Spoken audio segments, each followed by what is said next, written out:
Saiu estudo, atenção, hein? Attention, please. Esses estudos, eu vou falar uma coisa pra você, Jordão.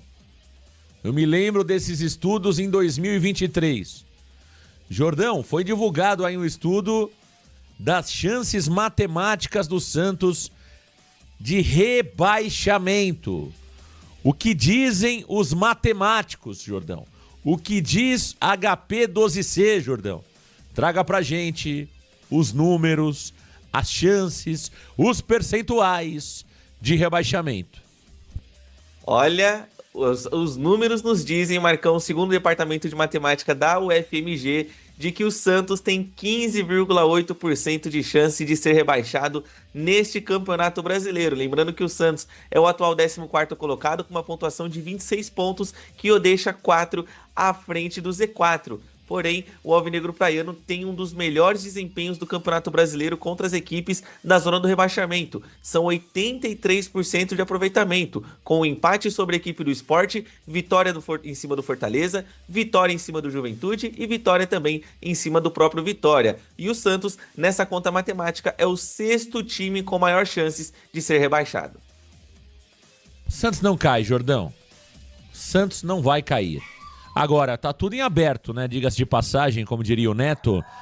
Tá tudo em aberto. Mas eu acho que o Santos não cai não, Jordão.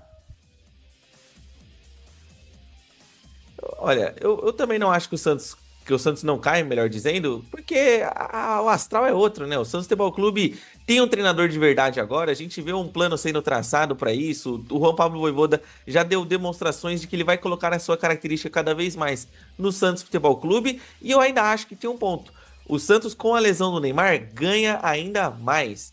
Eu acho que é indiretamente um respiro pro Juan Pablo Vojvoda, porque uma coisa é você ter o Neymar no time, porque, querendo ou não, com o Neymar você fica preso a um esquema. Você não vai ter tanta variação porque o Neymar não marca.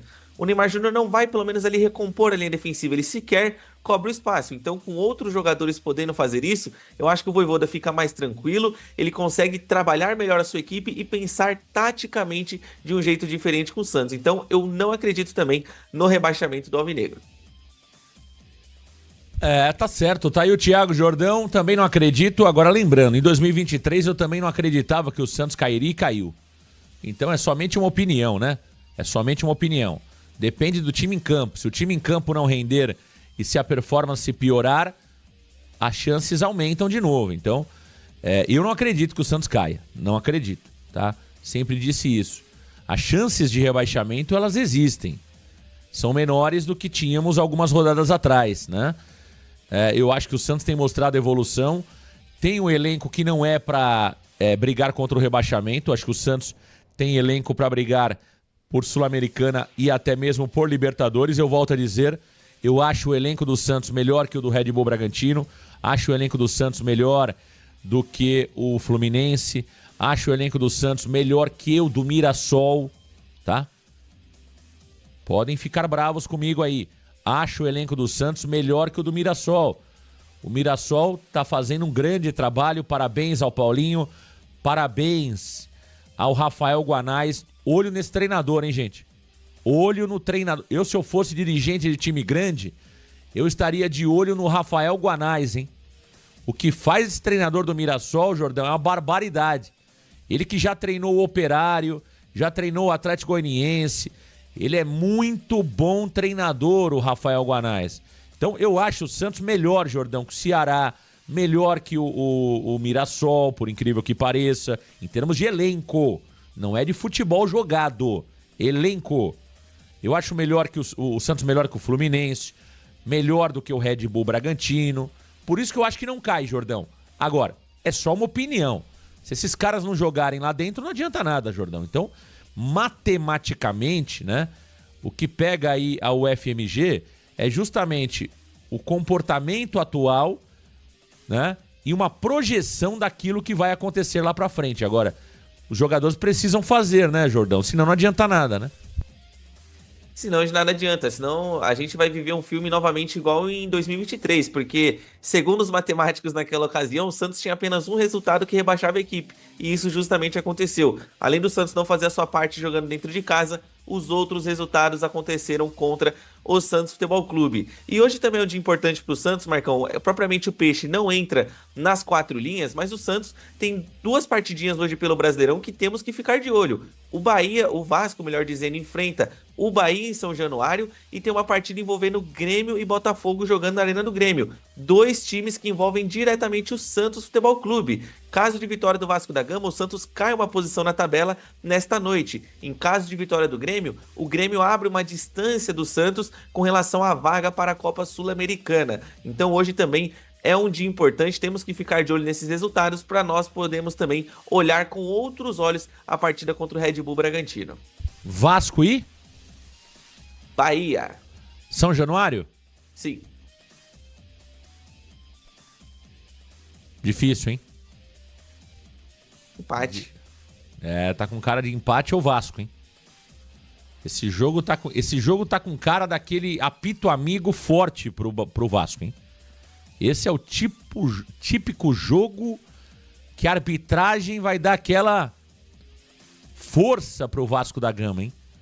De olho nesse jogo, hein?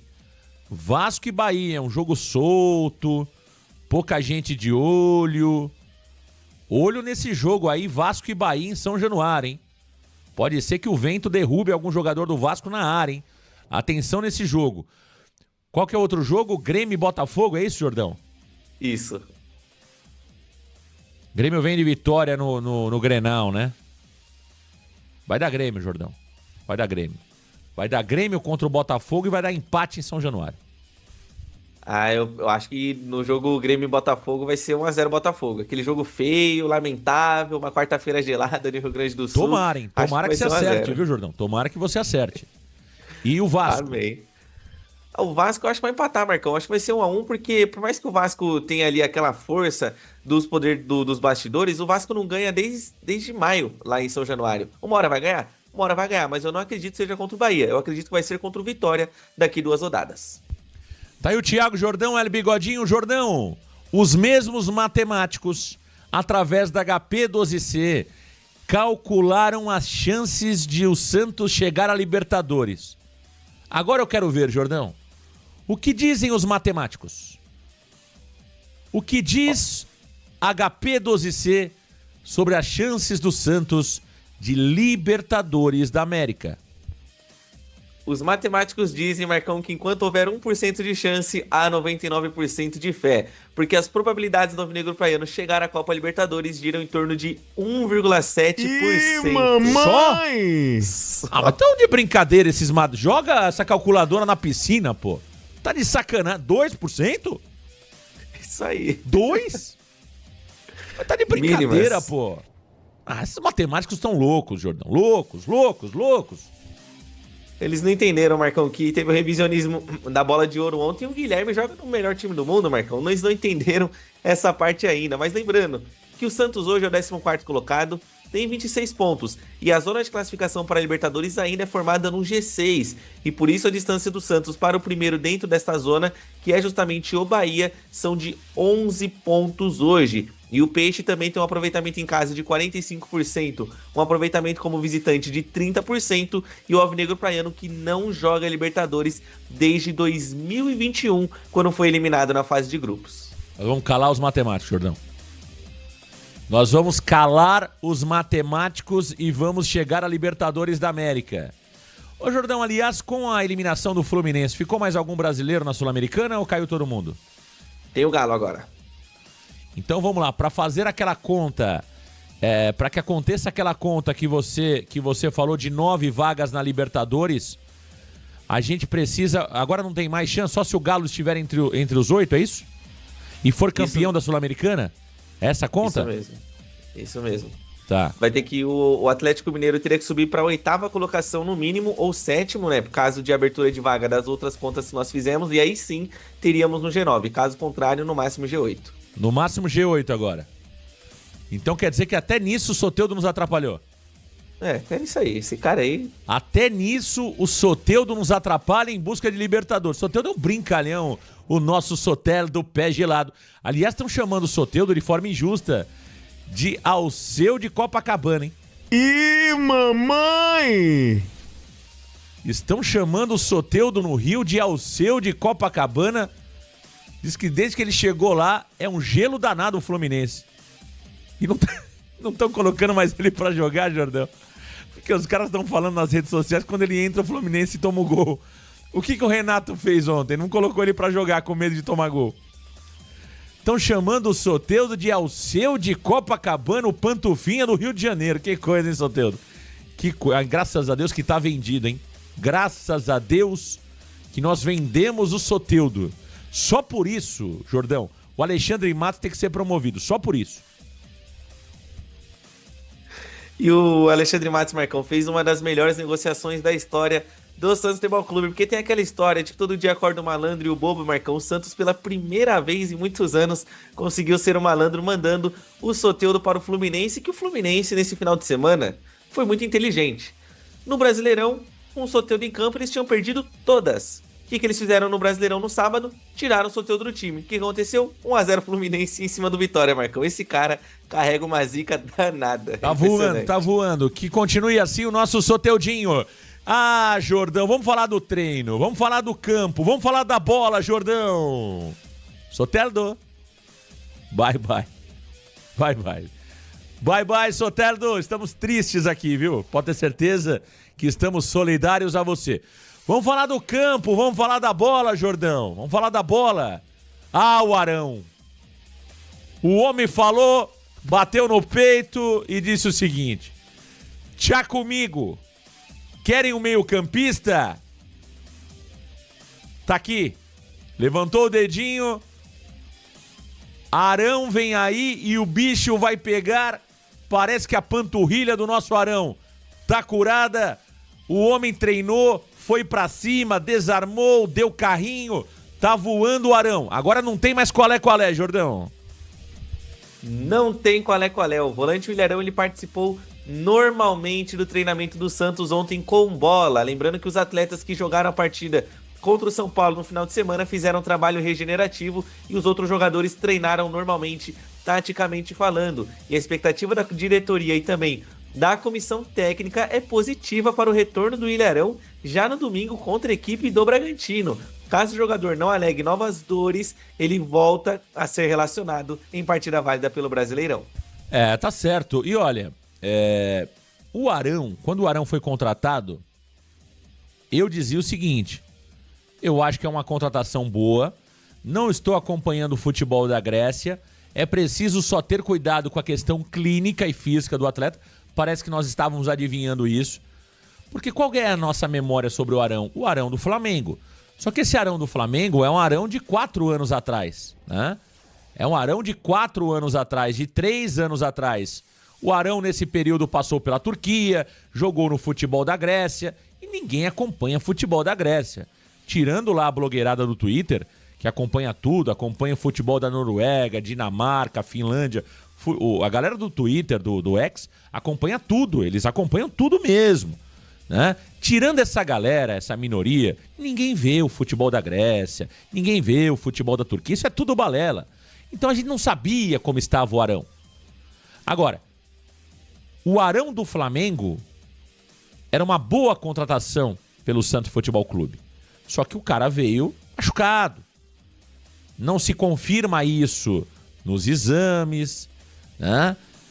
O exame que ele fez admissional, perguntaram para ele, fizeram aquelas perguntas, aquela enquete rápida, perguntaram se ele bebia, ele falou, bebo, aceito uma dosinha, e aí serviram um uísque para ele, né? Perguntaram para ele qual que é seu plano, era o plano médico, ele não entendeu, perguntaram qual é o seu plano, ele falou, meu plano é melhorar, aprovaram. Ih, mamãe! Aprovaram. E aí ele foi assinando aqueles quadrinhos lá, ele foi assinando, né? Toma remédio? Não. Tem pressão alta? Não. Tem dor de cabeça? Não. Sente febre? Não. Já fez alguma cirurgia? Não. Só de catarata. Então, assinou, entregou a folhinha pro departamento médico do Santos e foi aprovado. Agora, Jordão, o Arão, se bem condicionado, ele é melhor que o Schmidt, Jordão. O Arão é mais jogador que o Schmidt.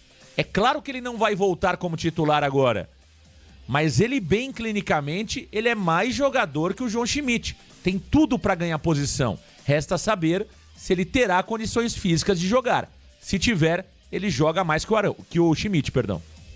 Muito mais mesmo. Eu vejo que o Ilharão ele tem uma característica que o Schmidt não tem, que é justamente você marcar mais próximo do adversário, Marcão. Eu acho que o João Schmidt ele é um atleta que espera demais a ação do adversário.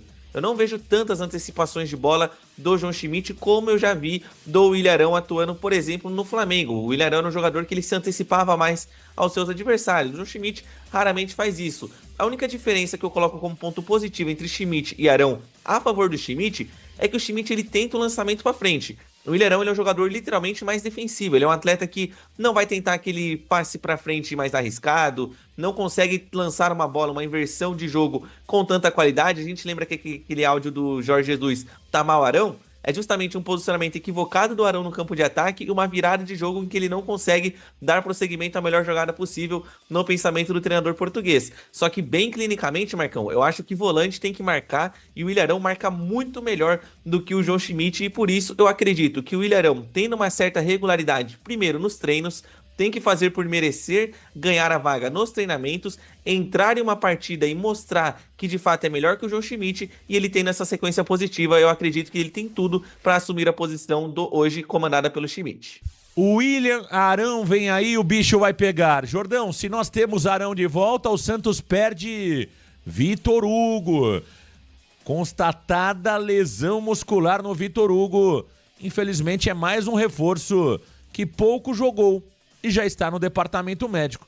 Por que nós temos tantas lesões musculares no Santos Futebol Clube, Jordão? O que se passa, hein? Essa que é a pergunta de 1 milhão, Marcão. Muitos jogadores vêm ao Santos Futebol Clube e acabam se lesionando logo no início da sua trajetória com o manto alvinegro. E ontem foi confirmado de fato que o volante Vitor Hugo ele sofreu uma lesão muscular no adutor da sua coxa direita. E ele desfalca o Santos já contra a equipe do Red Bull Bragantino. E o atleta que já iniciou o tratamento também no CEPRAF, sob orientação médica dos profissionais do departamento do Santos Futebol Clube. Com base nisso, a tendência é que o jogador ele fique pelo menos de 2 a 3 semanas fora. Ou seja, além de desfalcar contra a equipe do Bragantino, o jogador também não atuará contra o Ceará, não joga contra o Grêmio e muito provavelmente não atua também contra a equipe do Corinthians na Vila Belmiro. Ah, tá certo. Jordão, vamos tentar esboçar um provável Santos para a partida contra o Red Bull Bragantino? Varanda Futebol Debate estará na terra da linguiça, hein? O Varanda Futebol Debate estará na terra da linguiça. Estaremos em Bragança Paulista no próximo domingo para acompanhar Santos e Red Bull Bragantino. Jordão, vamos à provável escalação do Santos, o Peixe que pode ter Bilal Brahimi. Entre os relacionados deve ter o William Arão, mas não terá Vitor Hugo e também não terá Escobar. Escobar suspenso, Vitor Hugo contundido, claro, e Neymar também segue fora, Jordão. Isso mesmo, e a tendência é que o Juan Pablo Vojvoda ele mantenha a escalação com base no que aconteceu contra o Galo e também contra o São Paulo, só que claro, com 2 mudanças. O Santos provável que podemos colocar é o seguinte: Gabriel Brazão no gol, o Mike tendo a continuidade pelo lado direito, Frias e Luan Pérez ainda sendo mantidos como dupla de zaga e desta vez o Souza de lateral esquerdo justamente porque o Escobar está suspenso. Para o meio de campo, a manutenção ainda do João Schmidt com o Zé Rafael, porém agora com a entrada do Álvaro Barreal jogando na do Vitor Hugo, assim como aconteceu no jogo contra o São Paulo, e o Benjamin Roleiser sendo mantido por ali como meia também. Já para o ataque, Guilherme e Lautaro Dias tendem também a continuar sendo essa dupla de ataque do Santos Futebol Clube. Perfeito, acho que vai ser isso, viu, Jordão? Mas eu não descartaria 3 zagueiros, hein? Eu não descartaria a entrada do Alex Duarte no lugar do Vitor Hugo. Nesse cenário, nós teríamos 3 zagueiros, o Souza como ala pelo lado esquerdo, o Mike como ala pelo lado direito. Aí nós teríamos 3 homens, né? 3 homens no meio campo, João Schmidt, Zé Rafael, Roleiser, Guilherme e Lautaro. Eu não descartaria a entrada do Alexis Duarte no lugar do Vitor Hugo, fazendo uma linha de 3 na defesa, Jordão, uma linha de, claro, né? O 3-5-2, aí, nesse caso, o Álvaro Barreal fica no banco de reservas, Jordão. Entendi. E, assim, o 3-5-2 também, ele é plausível nessa situação, porque o Alexis Duarte, ele agrada a comissão do Vojvoda.